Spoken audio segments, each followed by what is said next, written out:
Let's be real, since 2020, global supply chains have been, well, chaotic, to say the least. From pandemics to conflicts, all the old rules seem to have gone out the window. And in this new reality, you know what the most valuable currency is? It's not the dollar. It's not the euro. It's trust. But here's the catch. It's also more fragile than ever.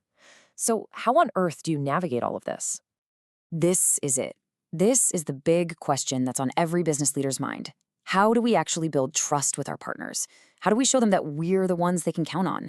And maybe just as important, how do we read the signals from everyone else when everything feels so uncertain? These are the kinds of questions that keep people up at night. But thankfully, we've got some data-driven answers for you.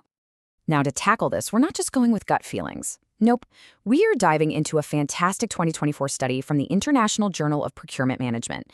It's by Doctors Nicholas van der Nest, Sharon Curran, and Elizabeth Jackson, and it's called Trust Me.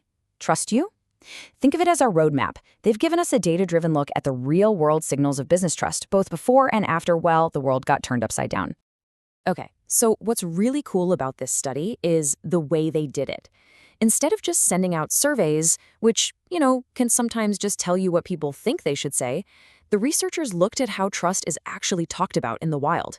They dug into thousands and thousands of news articles to see what businesses were really doing and saying. The method they used is called content analysis. Basically, they treated the entire global business press like one giant, real-time focus group.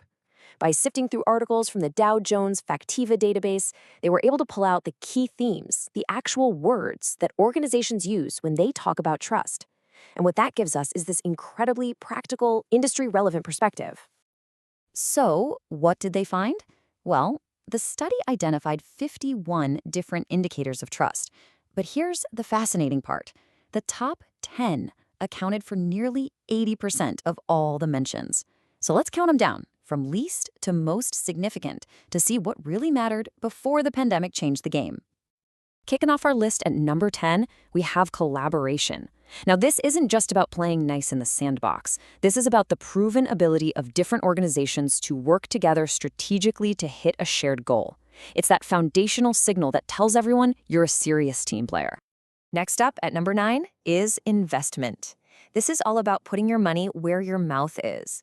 When a buyer invests in, say, a supplier development program, or a supplier invests to improve their own processes for a buyer, it sends a powerful signal of long-term commitment. It says, we're in this for the long haul. Coming in at number 8, we have social bonds. This is the human element, right? It's all about the strength of those personal relationships between people in different companies. The research shows that these social ties can get so strong that they create a system of trust that's even more powerful than any formal contract.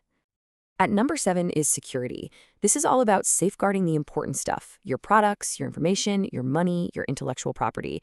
It's the reassurance you give your partners that you'll protect their assets and you won't take advantage of them.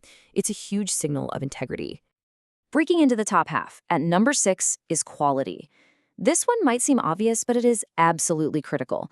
It's the buyer's perception that a product or service can consistently meet their needs. Not just once, not just sometimes, every single time.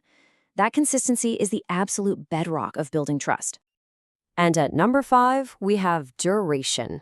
It's simple, really. How long have you been working together? Long-term partnerships are a massive signal of stability and commitment. The data clearly shows that the longer organizations collaborate, the more effective and trust-based that relationship becomes. Just missing out on a medal at number 4 is fairness. This is about balancing the interests of everybody involved, sometimes even going beyond what the contract strictly says. It's about doing the right thing, especially when things get tough, and that's how you build incredibly deep, resilient trust. Okay, now for the top 3. You're going to want to pay close attention here because these next indicators, they're the heavy hitters. Combined, they represent over 40% of all the trust signals the researchers found. So what that means is, these are the signals that really shout the loudest. Our bronze medalist at number 3 is reputation. This is your track record. It's the public's perception of how you've acted in the past, and that creates this powerful expectation of how you're going to act in the future.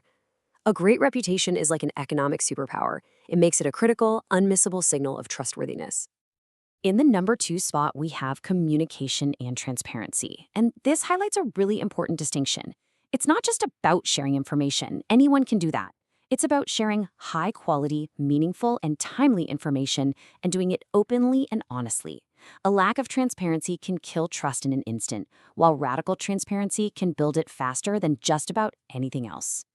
And the number one most significant indicator of trust, with almost 20% of all mentions, is performance. At the end of the day, it all boils down to this one question. Can you get the job done? Call it competence. Call it capability. It's the simple, undeniable ability to deliver effectively and reliably. Everything else is secondary to proven performance. So that was the playbook before 2020. But what happens when a global crisis completely upends everything?